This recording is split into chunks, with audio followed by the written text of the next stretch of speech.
Go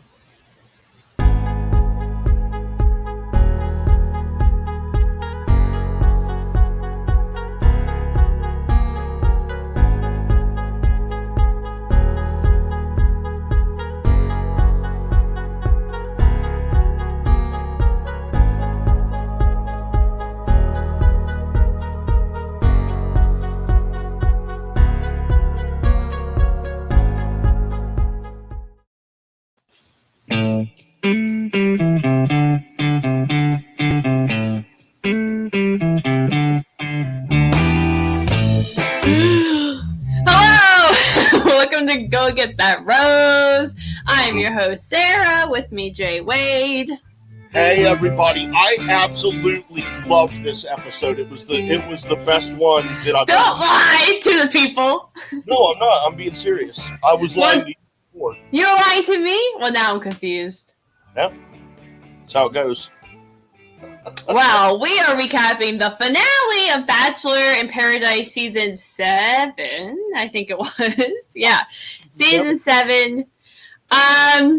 Yeah, before we started, you said you hated this episode, and I was going to say, I still don't know if you're lying or not. I guess we'll never know. I was going to say, yeah, basically everything that happened except for the proposals doesn't really matter because all the couples that broke up are back together. So it doesn't really... Yeah. Nothing matters. Like I was just kidding. Like this wasn't like my favorite episode, but I did like it. I mean, there wasn't a bunch of stupid childish drama. It was just, pretty it was actually pretty clean cut. Like yeah. Like each couple went, they talked, they either decided to give it a try for the overnight or not, and then they got engaged, the ones that did. So yeah. There's a theory. I heard someone say that you never see more than 3 couples go into the fantasy suite. So maybe like with like Becca and Thomas, they were like, okay, we need you guys to like break up because that was the fakest shit I've ever seen. Like their breakup. Like, we don't have enough people for 4 fantasy suites. Y'all need to break up. Like, why would they limit how many people can go to fantasy suites? I don't know. That makes sense to me. It makes no sense, but thinking back, I can't remember a season where they've had more than 3 couples, and there's been couples that have like broken up and got back together after the fantasy suites. So I'm like, it's a conspiracy theory. It might not be true, but I thought that was an interesting point. I'm going to dig into it now. That is interesting. All right. Let's just jump in. I want to jump in and finish what we started last week, where the episode finished the Noah and Abigail drama, because honestly, I think I'm in the minority about this. I have been practicing what I'm going to say all day long. I have a lot of thoughts and feelings. And I texted you last night watching it and said some mean things about Noah, which I stand by, I'm going to be honest. By everything I've said and am about to say as well.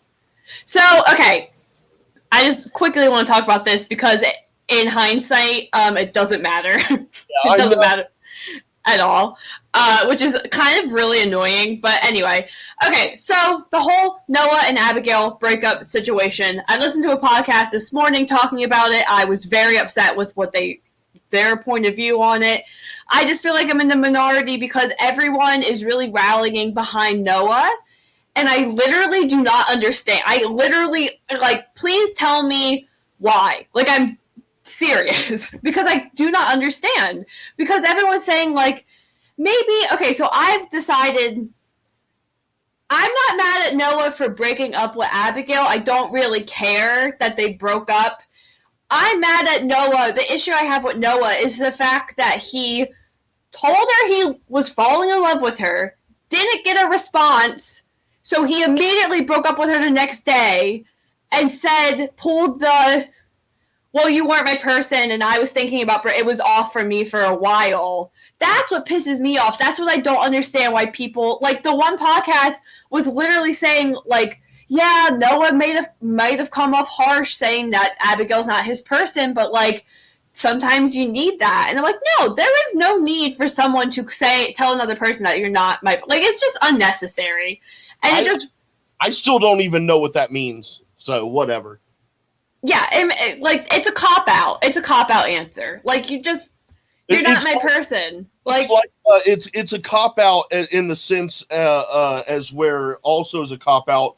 Like when a guy asks a girl out, that he's friends with, and she's like, we're friends, we're too good of friends. It would mess up the friendship. That's bullshit. It's a lie. It's a cop out. Yeah, that's a lie.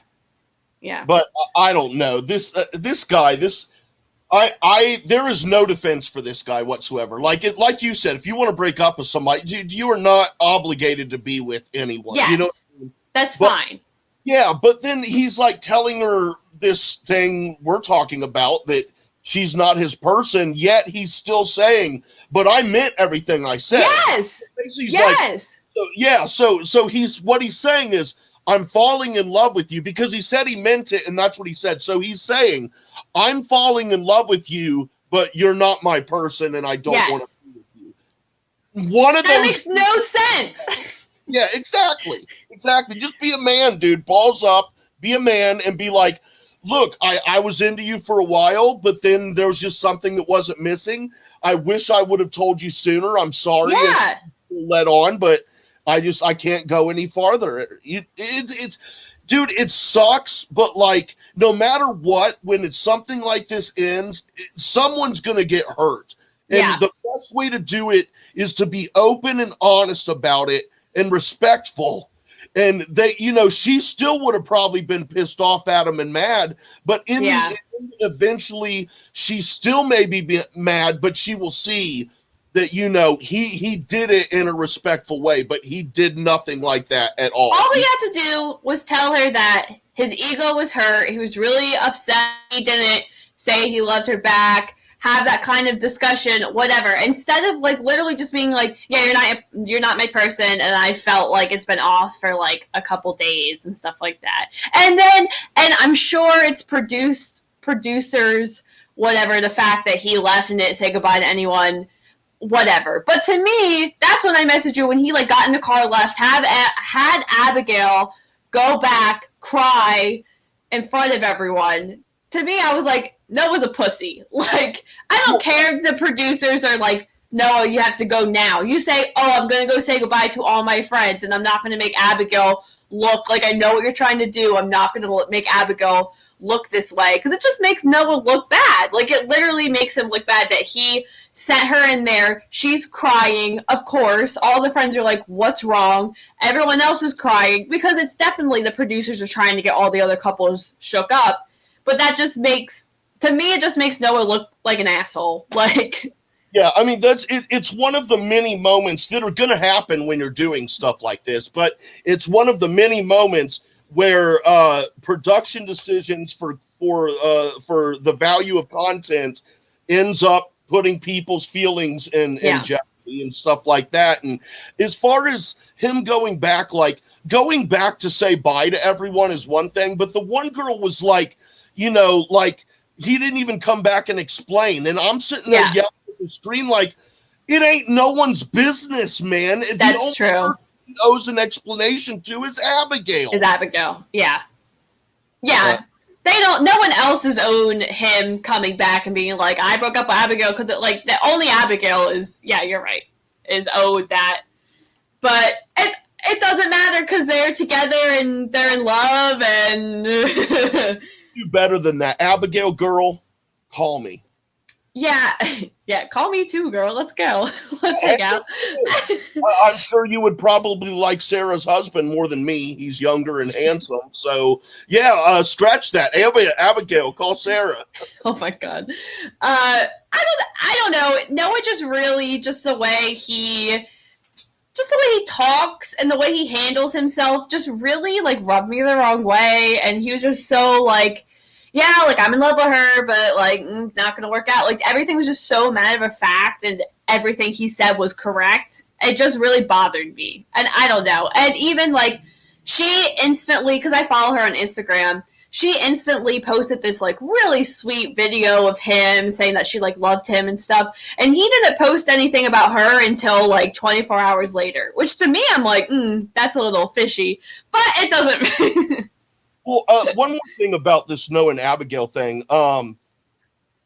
Okay, so it just went right out of my head. Never mind.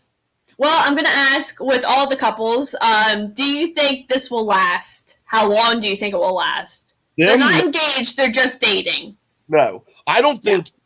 Okay, I'll just say right now, since you asked this, because for me, it's easier to say which ones will last because it's a much shorter list.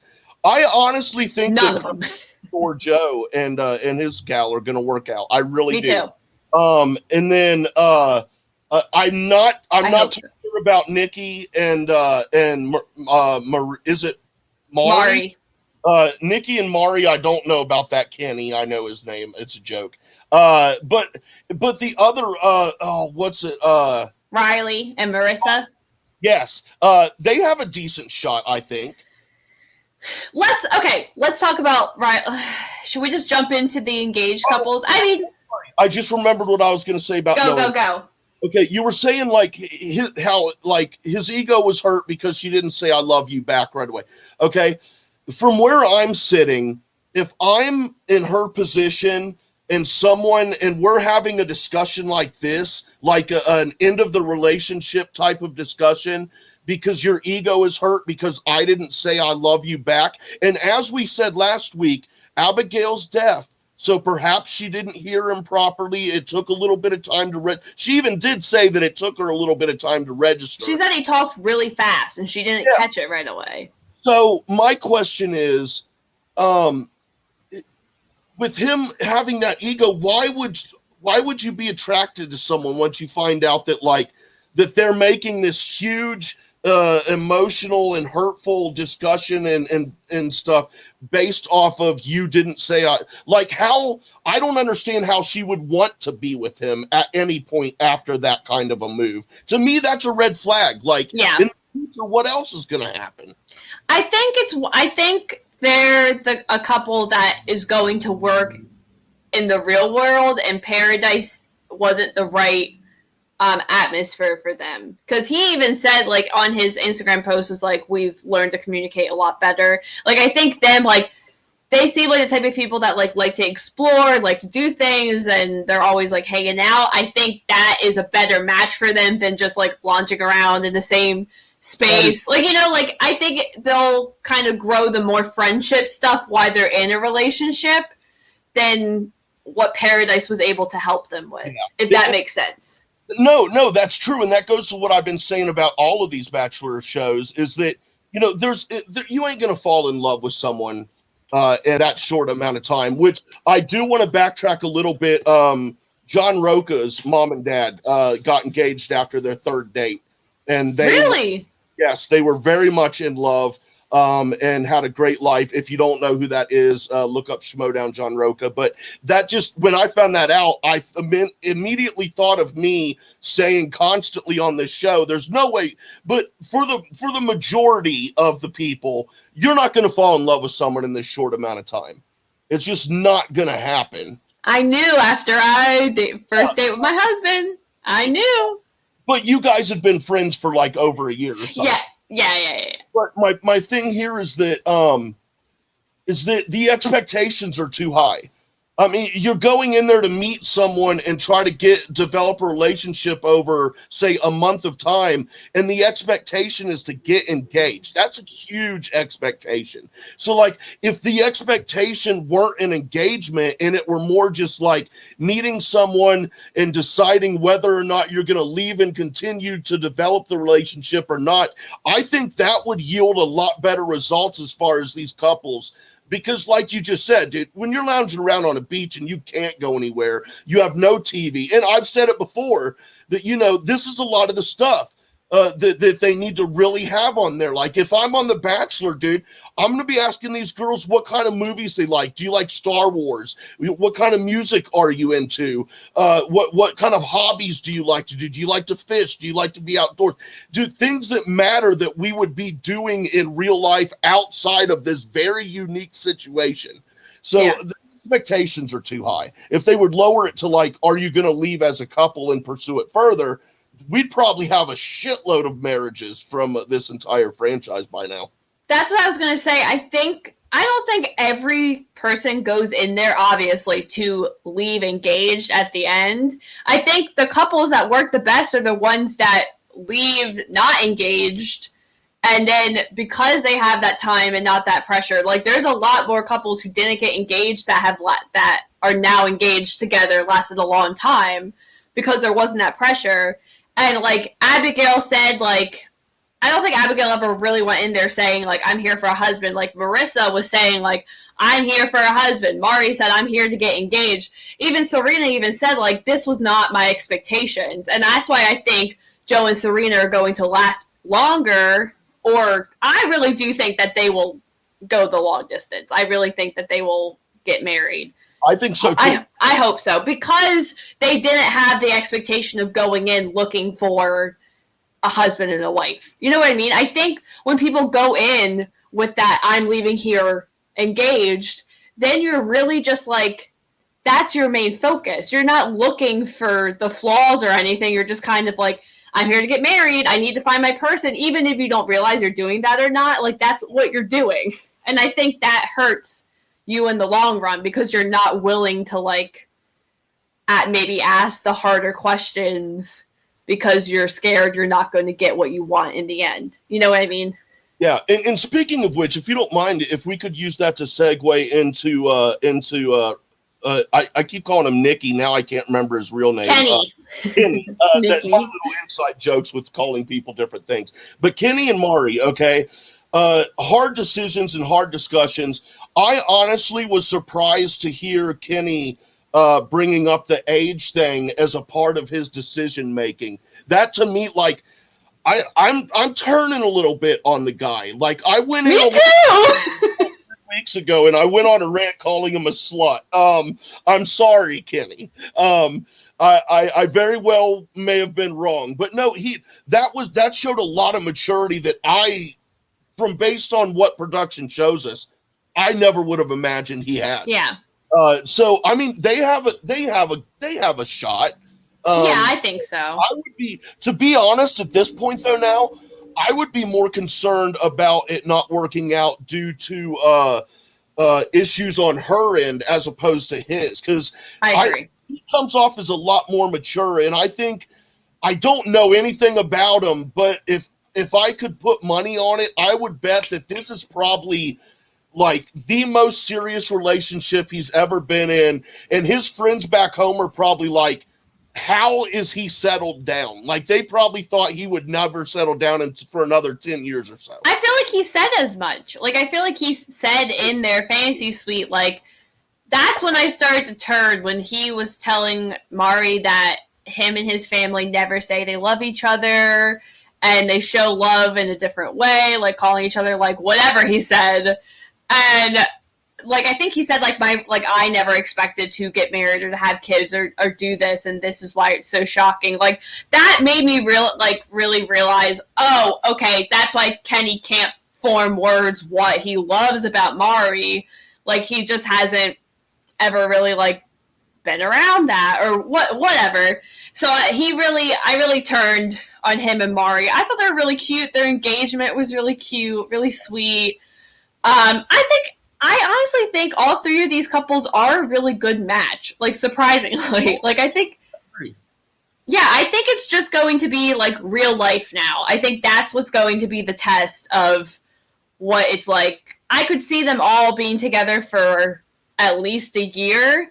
I don't know if they're all going to make the long, because I also don't know what real life situations are going to pop up in their lives to make it difficult. You know what I mean? Like, I know Joe and Serena are already talking in interviews about who's going to move where and what they're going to do, and they're going to move in together, which, I mean, I'm sure they're getting asked that a lot because of the whole Kendall situation, which we'll talk about. But I really liked all three of these couples at the end, and I'm pretty sure I cried in all three proposals. But the one I cried the most was Riley and Marissa's. because when he getting emotional. Also, I was like home alone last night, so I was just like sobbing in the bed, like thinking I was like, "This is so sweet." No. But when he starts talking to Marissa, explaining his like vision for Sunday mornings, and she's sitting there, and I'm like, "This girl is like getting turned on," like because all girls love to hear their partners, guys, talk about being dads and wanting to be, and especially with like having a daughter, like. We love that shit.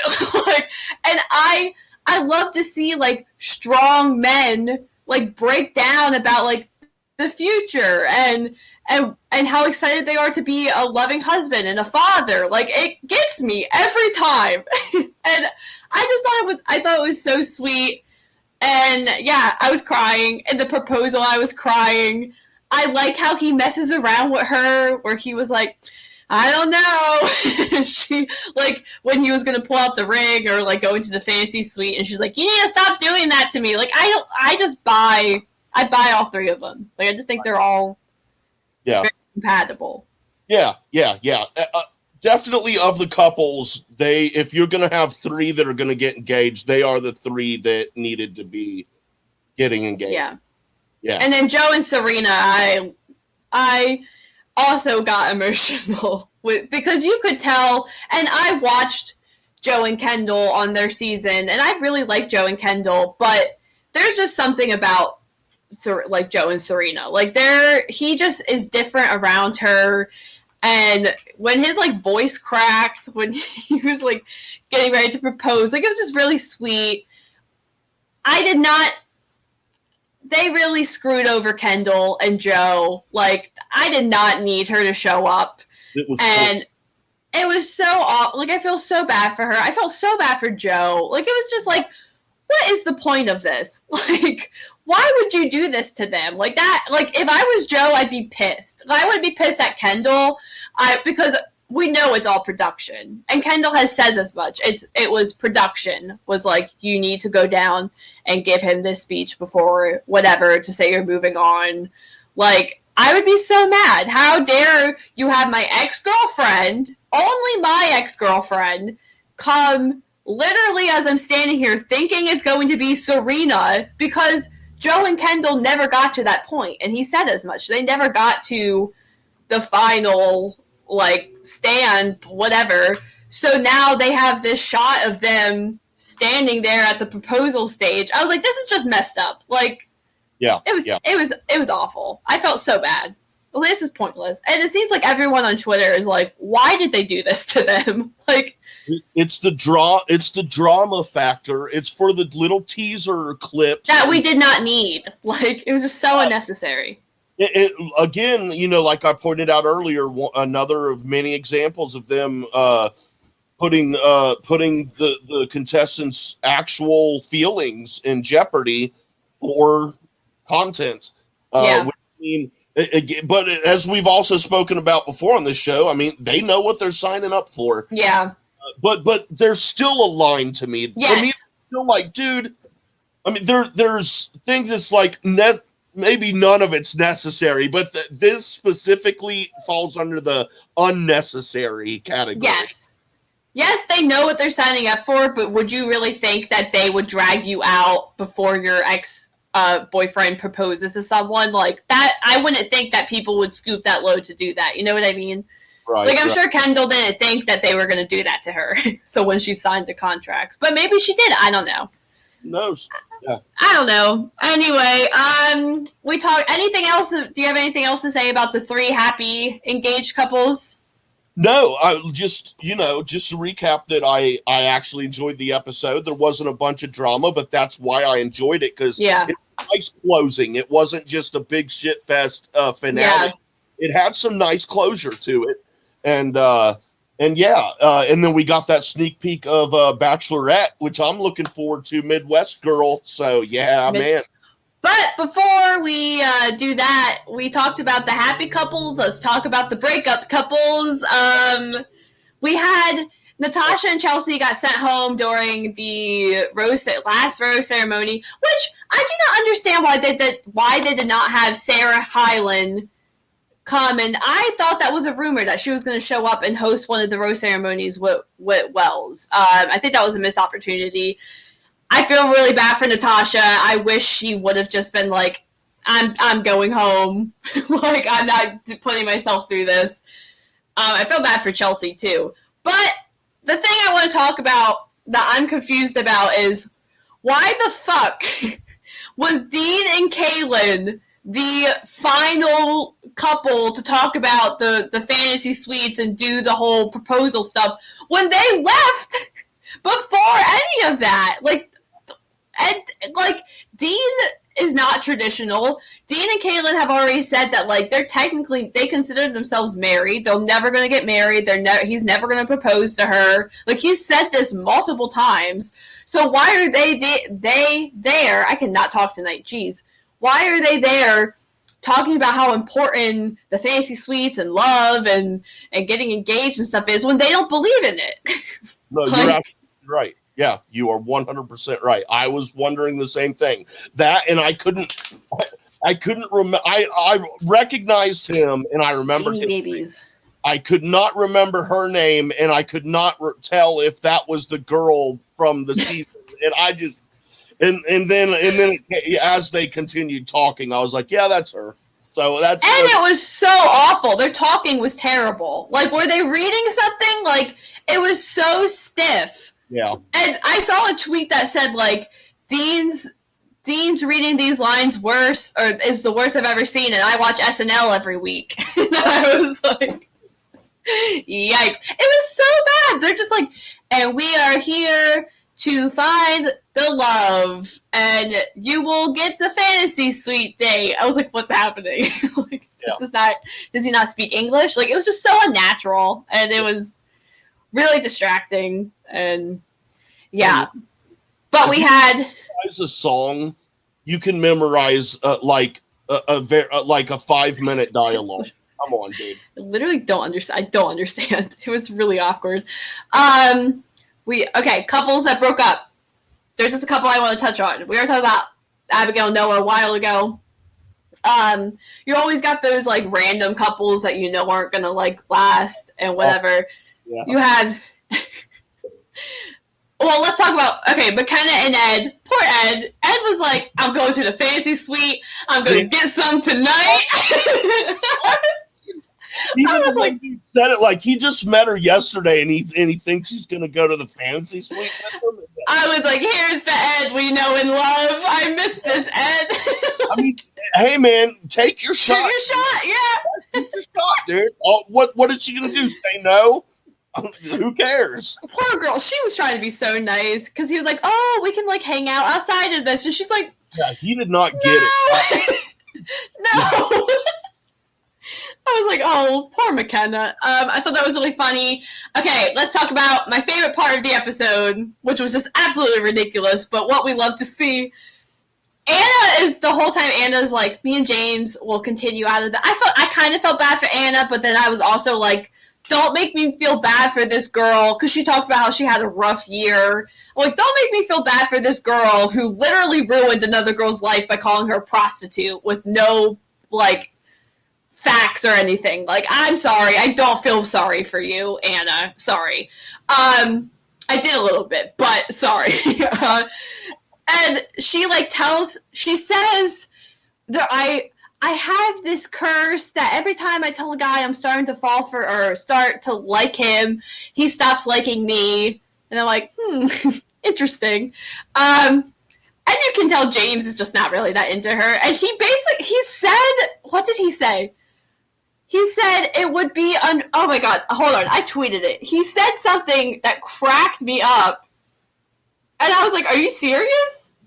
What followed the greatest thing in the world? Like the greatest thing, what followed all of this bit? Yes, we're building up. Yes. Hold on, I gotta find what he said. It is quite a build up with quite a climb up. No champagne. James said when he broke up with Anna, he said, we shouldn't adjust our standards to be together. Which I was like, that's rude. So what was he calling her, dirty or something? Like calling her? I guess he was saying that like she was not his type or like below his standard of girls that he usually dates. That's what it meant to me. And I was like, That's rude. But to break it down even further, to me, it comes off like he's calling her a slut or something. Which I don't understand what that could mean. Like, if you're saying that she's not up to your standards, then that means she's beneath you. But I don't understand. Like, does he mean make as much money as him? She doesn't. She likes the Star Wars. I just think he wasn't attracted to her. I just think that she's not physically his type. Oh, his beauty standards. Yes, I think that's what he was trying to say. Okay, that makes my mind wasn't going there. That makes sense. Yeah, I think he's trying to say, like, attractive wise, like we should adjust our standards of what we think of each other. Which I was like, that's rude. And then he said, "Oh, I'm not really in a place." Like, I'm not mentally in a place to, like, have a relationship or, like, get into a serious relationship. And I'm like, why are you here? Why are you on the beach? Like, why did you come here? Well, we all know now why he came here. He goes up to Aaron and he goes, okay, I'm leaving. You want to go, bro? And Aaron's like, okay. Yeah, no thought or hesitation at all. Just like, okay, yeah, dude, let's go. I thought it was a joke. I was like, wait, no, what? The best part is he goes, okay, I gotta go talk to Tia. He goes, Tia, can I steal you? As they're leaving with everyone still sitting there, he starts talking, and she's like, wait, we're doing this right here? And he goes, yeah, we gotta talk fast. James is waiting.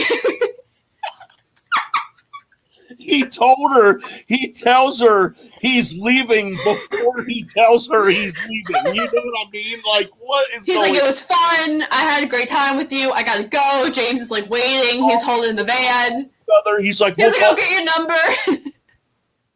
Do you think Tia was in on it? Like, they had to have a conversation beforehand, like, hey, we're gonna break up. We're not doing this. Like, you know what I mean?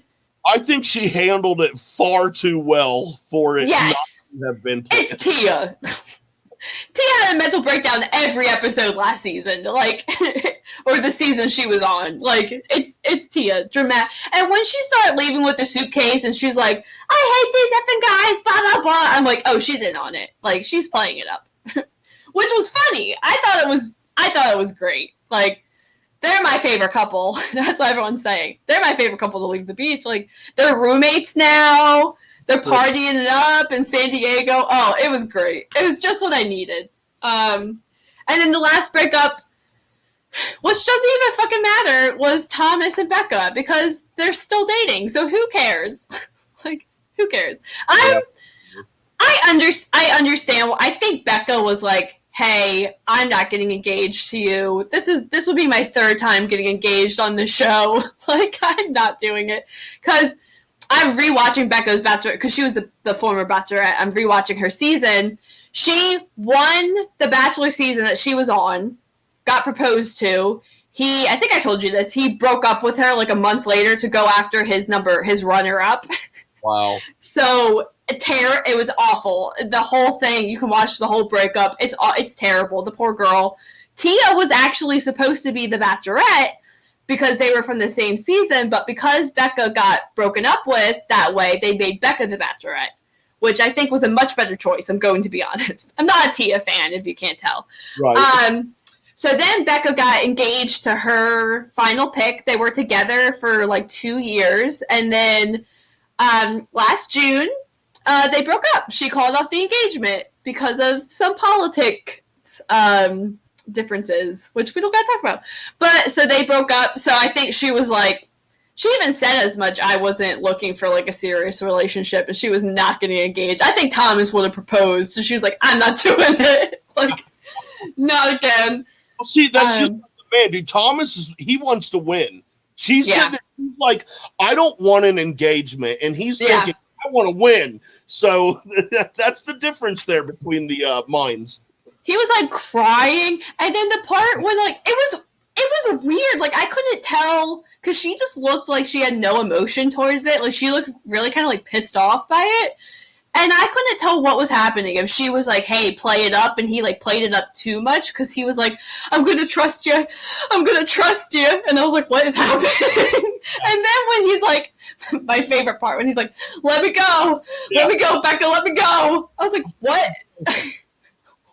this man is trying to get his moment. Like, what is happening? And she's like hugging him, and you could tell she was kind of like, dude, what are you doing right now? But they're together. They're happy. Apparently, they've been.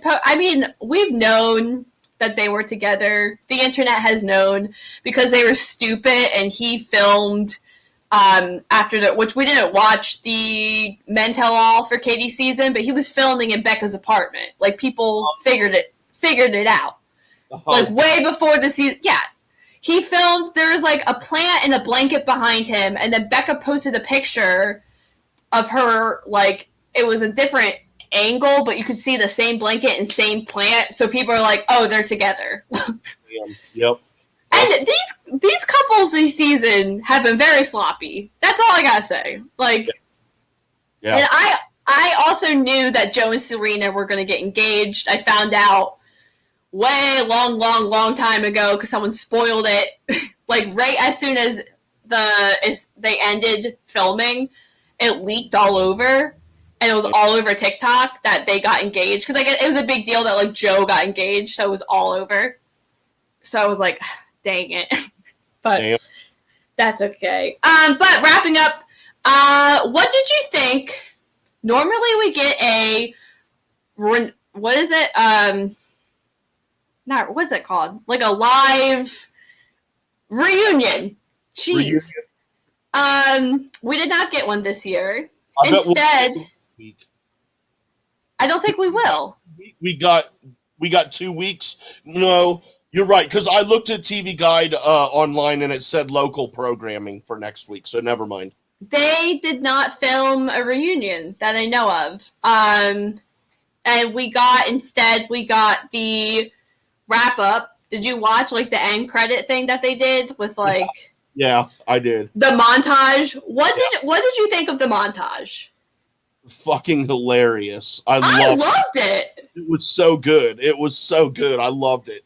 She still hasn't found her dance partner, Tia. Yeah. The shot about the Instagram followers was awesome. Oh my gosh. Yeah. I honestly forgot about them. Hyper and old Peter laying low. I liked it. I liked it so much more than a messy reunion where, like, half the people talk and we don't see the other people, and it's like it felt in vibe with this show, where the show was, like, kind of ridiculous, and it felt like the like graduation song, like, where we gonna jump together. I don't know the words, like the Vitamin C graduation song. That's kind of how it felt.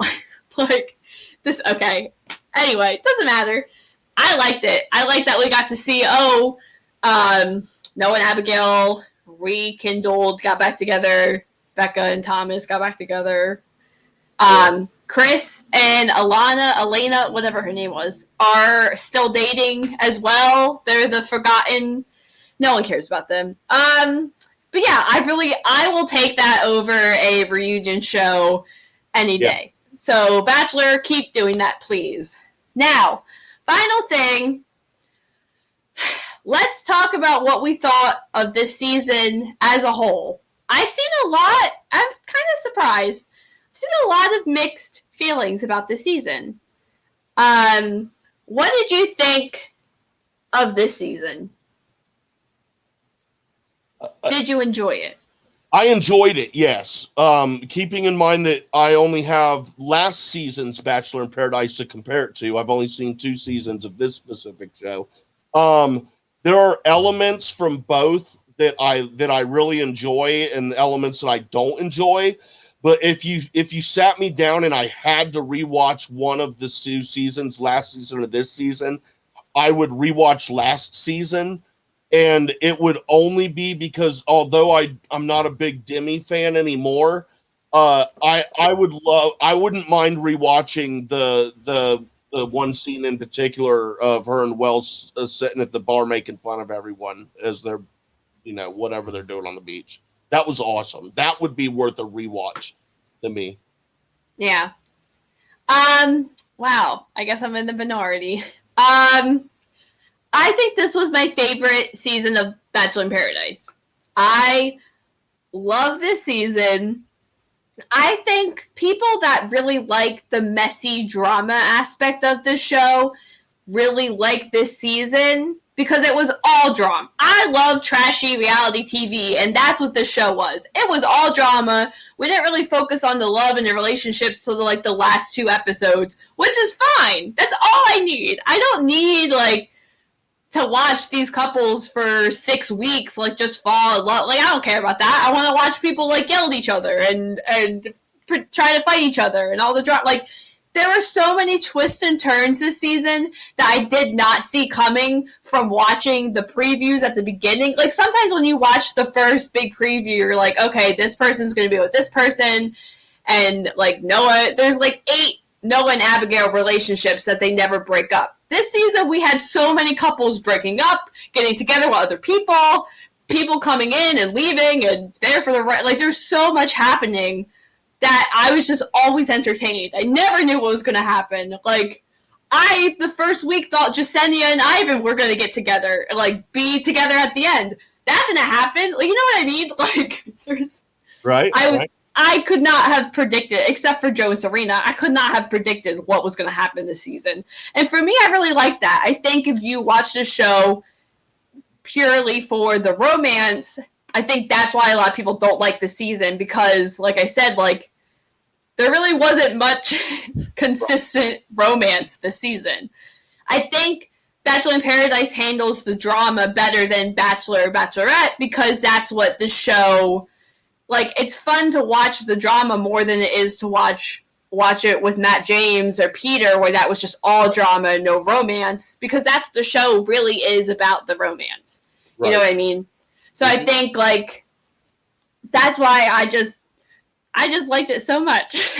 I think it was a lot of fun. I can't wait to go back and rewatch it. And maybe when I rewatch it, I'll change my mind because I'll be like, oh my God, there's so much that happens. But I really enjoyed this season.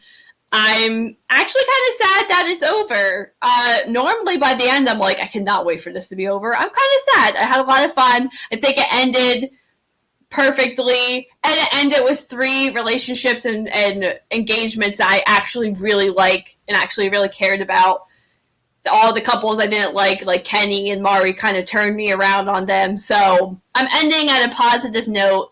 I can't wait for Michelle's season. It looks good. I hope it just keeps...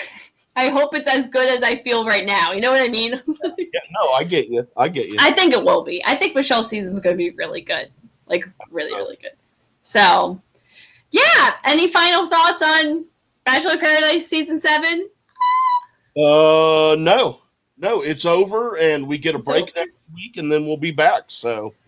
Oh, break. Glorious break. Yes, we will be back in 2 weeks. Still probably Wednesday nights unless our schedules permit it because Bachelorette is going to be on Tuesdays again.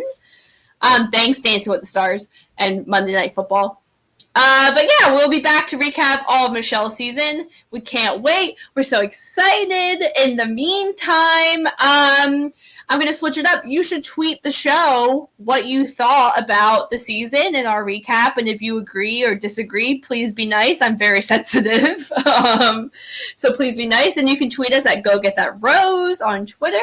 You can tweet me personally and follow, not tweet me, don't tweet me. You can follow me at SCBuck, SSEABOCK.